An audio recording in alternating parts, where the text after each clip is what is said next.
footytips.com.au TV. Welcome to footytips.com.au TV. For the last time in season 2007, my name's Francis Leach. I'm here with Bev O'Connor. Let's see if we can help you win your tipping competition, Bev. If you're down to the last round and you're still in, I hope you're not, because it will be a nail-biting finish to the season, not only for you but for a lot of teams. And some curious ones as well. Let's go to the first game of the round, though. Collingwood Adelaide. The Crows need to win at Telstra Dome to make the 8. Look, and I think Buckley made such a difference last week. Collingwood playing for so much. Obviously, if they win, it's going to open it up for a lot of other teams. But if Collingwood win, they go top 4, so their incentive's massive as well. And I think they've started to look the goods in the last couple of weeks, and I do think Buckley made the difference. Me too. I'm hoping Collingwood win. Because the next game is Richmond and St Kilda, and the Tigers were triumphant against Essendon in the Sheedy Herd hurrah match at the MCG last week. But St Kilda, if Collingwood win, are playing for their chance to play in the 8. Absolutely. But don't be surprised if Richmond don't spoil your party too. Absolutely. They're playing great footy in the last month. They've been playing terrific footy and they showed a lot of spirit. I think this could be a terrific game, but I still think St Kilda have got a lot more to play for and could be the danger team if they do manage to sneak into the finals. Maybe just in the midfield they might be able to get the Tigers. They've got Nathan Foley and a couple of others playing well, but the one that real big worry for the Saints is no Max Hutchinson for Richo, and he will be very dangerous on Saturday. The Saints, hopefully, in a tight one from me. What about the other game now, Brisbane and Geelong at the Gabba? The Cats beaten at home last week for the first time in ages. It was insane. Unfair. The Lions out of the finals race, but their last game at home...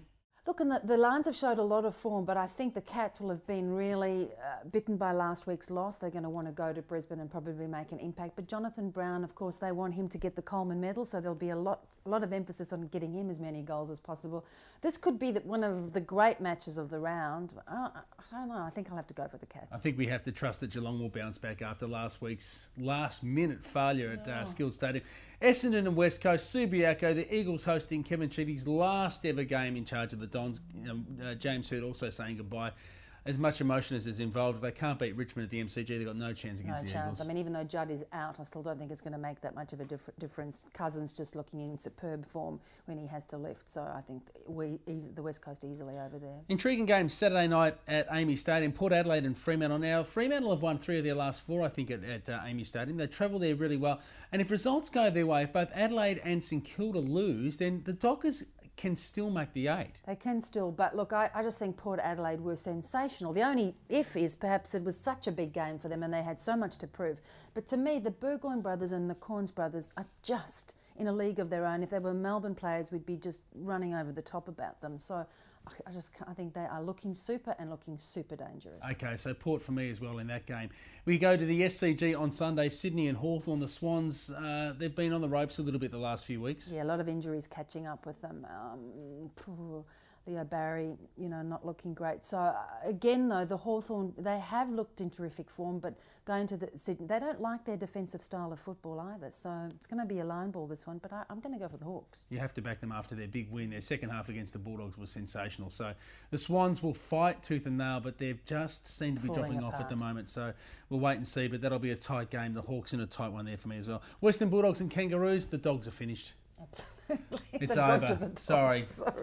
The hen can't come quick enough. The Kangas will win that and sail into the finals. And then... the match of the round, it must be surely. No one wants to. The Rod Serling Cup, the Twilight Zone, the last game. Melbourne and Carlton. Save the best to last or the weirdest. 5:10 start MCG, the game. Nobody wants to win. Exactly. Do we have to give a tip for this? If they don't want to win it, why should we tip? Why should we bother? But I have to tip Melbourne because I have to believe they're going to make an effort. But truly, it would be better to give the 4 points to the loser and then we'll see maybe some effort. Don't you think? That would be a good idea. It's Melbourne going to be for bizarre. me because Carlton will not win. They will kick backwards all day if it takes a loss. I think it might be like that, which is a shame. But the Demons do win, even if they play their Little League, they'd still get the points in this game. I hate to be cynical, but I think we're entitled to be. Well, that's about it for this year. It is. It's been terrific. It's been fun. I'll have to put Did on you my bring a hat to match you. There you go. Started a trend here. We've started a trend. Very we'll nice keep indeed. it Can I going. borrow that one? You might. Good luck with your tipping competition, and if your team's in the finals, good luck with that unless they meet the Saints. Catch you next year on footytips.com.au TV. Where did that come from? footytips.com.au TV.